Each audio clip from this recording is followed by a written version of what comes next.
इसी तरह की स्थिति तिलहन के क्षेत्र में है। तिलहन हिंदुस्तान के शेत बाजार में इस समय सबसे ज्यादा विदेशी तेल बिक रहा है।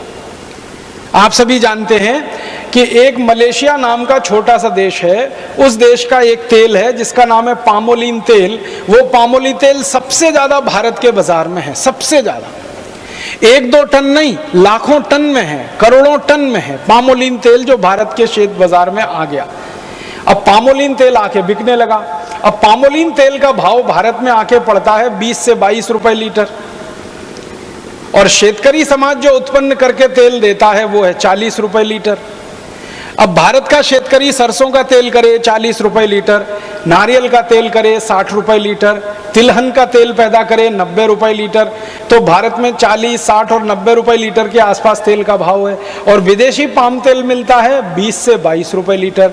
तो सारे भारतवासी जो तेल बनाने वाले उद्योगपति हैं वो सब पामोलिन तेल धड़ल्ले से लाखों लाखों टन में इंपोर्ट कर रहे हैं, और उस पामोलिन तेल को भेड़सेड़ करके मिलावट करके आपको बेच रहे हैं। आप बाजार से डिब्बाबंद जितना भी तेल लाके खाते हैं वो सब पाम तेल है। और आपको सुनकर हैरानी होगी, 4-5 साल पहले तक इस देश में ऐसा कानून था कि पाम तेल किसी भी दूसरे तेल में मिला के नहीं बेचा जा सकता। गेट करार और WTO के दबाव में अब कानून ऐसा है कि पाम तेल किसी भी तेल में मिला के बेचा जा सकता है। अब पाम तेल आ गया, वो वेजिटेबल ऑयल के साथ मिला के बेचा जा रहा है। आप बाजार से तेल खरीद के लाते हैं, किसी भी नाम का तेल खरीदो, रिफाइंड तेल के नाम से और डबल रिफाइंड तेल के नाम से बाजार में जितना भी तेल मिल रहा है वो सब पामोलिन तेल है। अब पामोलिन तेल हम खा रहे हैं, शेतकरी समाज खा रहा है। क्यों? क्योंकि शेतकरी समाज जो तिलहन पैदा करके बेचता था, शेतकरी समाज जो सरसों का तेल पैदा करके देता था या नारियल का तेल, उसको भाव नहीं है, तो उन्होंने तिलहन पैदा करना कम कर दिया है। तो भारत में तिलहन का क्षेत्रफल भी लगातार घटता चला जा रहा है। दालें पैदा करना कम कर दिया, तिलहन पैदा करना कम कर दिया, तेल का उत्पन्न इस देश में कम हो गया, तो विदेशों से पाम तेल आकर बिकने लगा।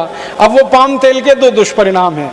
एक तो जो शेतकरी नारियल करते थे, जो शेतकरी तिल पैदा करते थे, जो शेतकरी सरसों पैदा करते थे, उनको नुकसान। दूसरा नुकसान देश के खाने वाले लोगों को, जो पाम तेल खाएगा, मैं आपको स्टाम्प पेपर पे लिख के देता हूं, तुरंत हार्ट अटैक से मर जाएगा। क्योंकि पाम तेल के बारे में सारी दुनिया के जो रिसर्च हुए हैं वो ये बताते हैं, और ये डॉक्टर चौधरी के लिए मैं कहता हूं कि पाम तेल में सबसे ज्यादा ट्रांस फैट्स हैं, सबसे ज्यादा। और ट्रांस फैट्स वो फैट्स हैं जो कभी भी बॉडी में डिसॉल्व नहीं होते, किसी भी टेम्परेचर पर डिसॉल्व नहीं होते।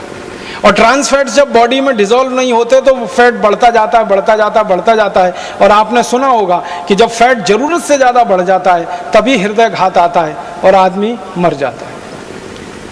जब फैट जरूरत से ज्यादा बढ़ जाता है तभी ब्रेन हेमरेज होता है और आदमी पैरालिसिस का शिकार हो जाता है। जब ट्रांस फैट्स बहुत बढ़ जाते हैं शरीर में, तभी शरीर में ऐसे भयंकर दुष्परिणाम होते हैं। डायबिटीज बढ़ती है, हाइपरटेंशन बढ़ता है जिसको BP आप कहते हैं, हार्ट अटैक आता है, ब्रेन हेमरेज हो जाता है। ऐसे खतरनाक रोग जिनमें शरीर का हमेशा के लिए भयंकर दुष्परिणाम हो जाए या हमारे शरीर का भयंकर नुकसान हो जाए, ऐसे रोग भी सारे के सारे पाम तेल के दुष्परिणाम ही हैं। पाम तेल दुनिया में कोई नहीं खाता भारत को छोड़कर। मलेशिया जिस देश से पाम तेल भारत में आता है WTO करार के बाद, वो मलेशिया खुद पाम तेल नहीं खाता। मलेशिया में पाम तेल का जास्ती से जास्ती उपयोग होता है उद्योग धंधों में, लेकिन वो पाम तेल गेट करार के बाद भारत में भयंकर पैमाने पर बेचा जा रहा है। तेल का बाजार पूरी तरह से अब विदेशियों के कब्जे में चला गया।